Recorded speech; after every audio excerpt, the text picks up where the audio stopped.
bok, moje ime je Filip Mihelčić i moja ideja za bolju budućnost je mreža bespilotnih letjelica za spasilačke i medicinske svrhe.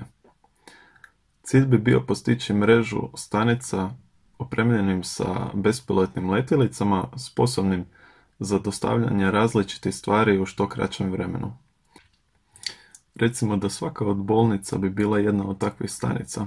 Tako omogućavamo da bolnica može sa bilo kojom drugom stanicom izmjenjivati nužne stvari u što kraćem vremenu.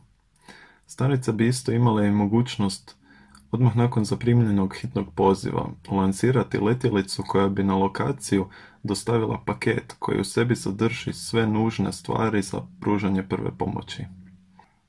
Isto tako postojale bi i mobilne stanice koje bi koristile spasilačke službe za lociranje unesrećenih te istima pružanje nužnih resursa za preživljavanje sve do dolaska spasioca.